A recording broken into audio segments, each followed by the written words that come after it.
Hey everyone, and welcome back. Sorry this review's a little late. Beginning of the week I had a lot of allergies and shit, so I wasn't feeling that well. Couldn't go 5 minutes or 5 seconds pretty much without coughing, and that definitely would not have worked for a review. So, let's jump into it. I have to say that I really did like this episode.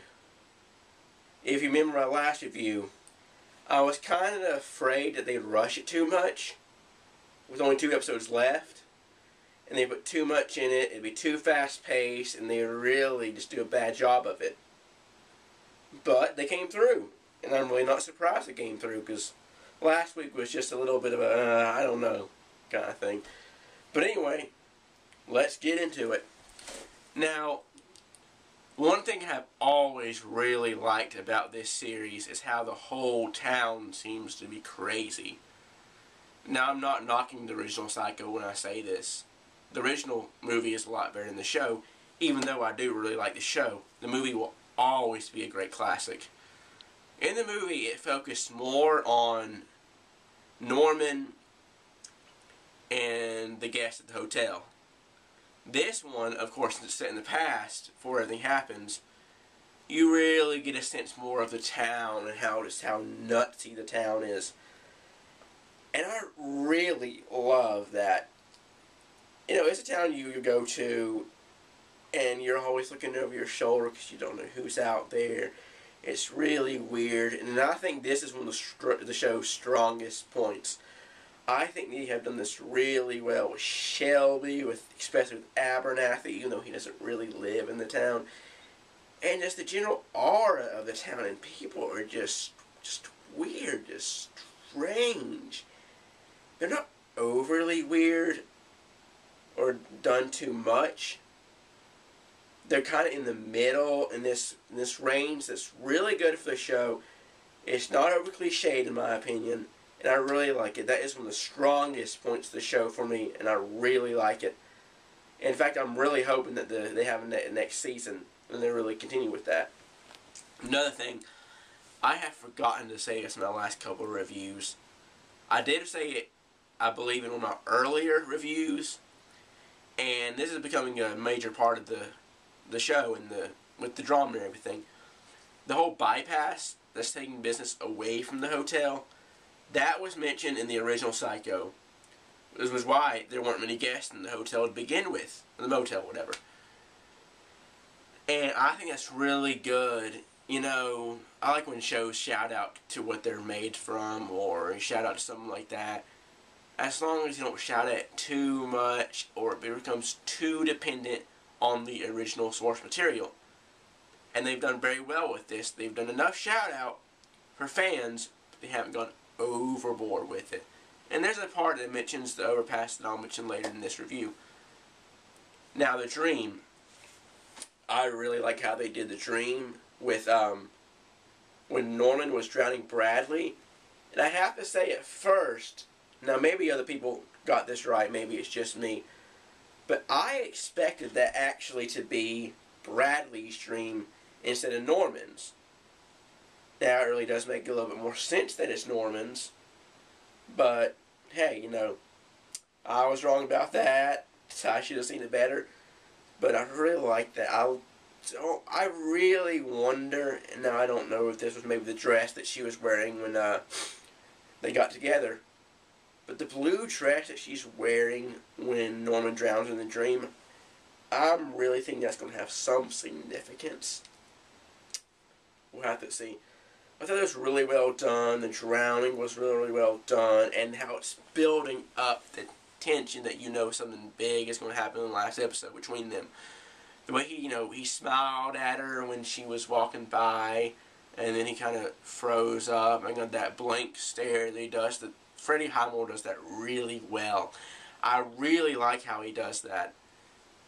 Now, as I say that, I also have to give the other side of how he acts. I don't think he's a bad actor by any means. I think he's a decent actor. A lot better than there are a lot out there. But when his character gets angry and he starts yelling, he does go a little overboard. He overacts somewhat.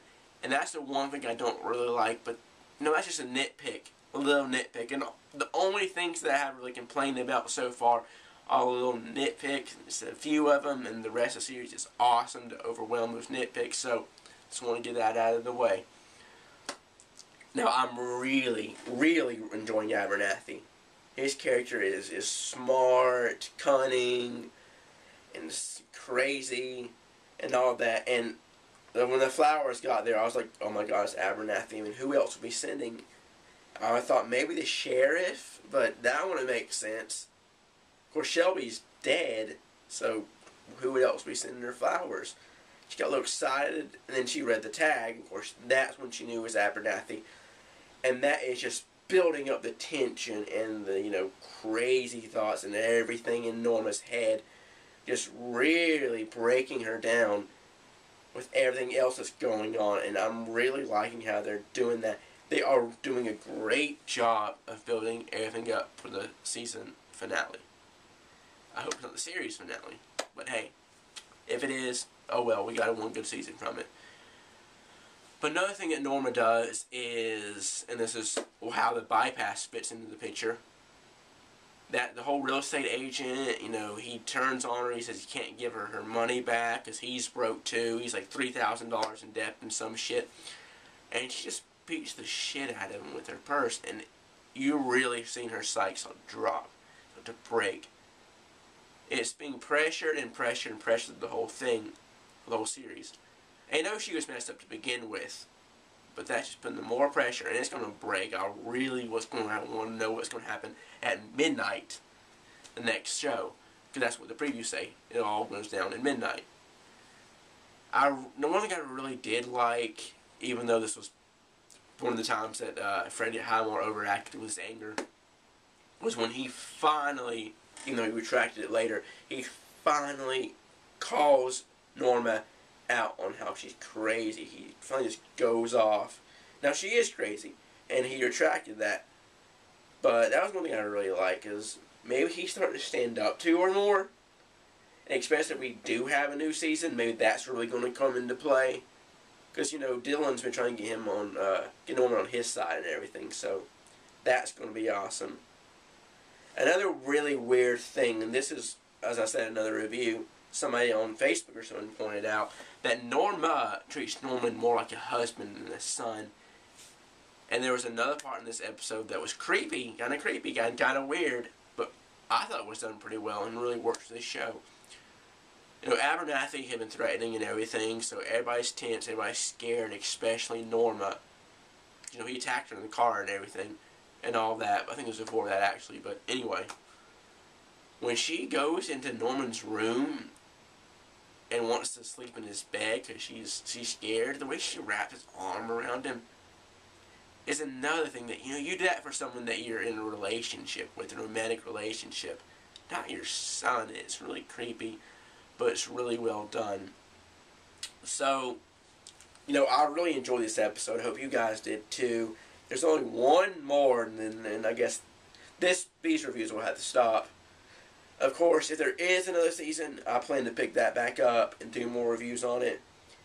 And I figured out what my next review is going to be. Wilfred is returning next month.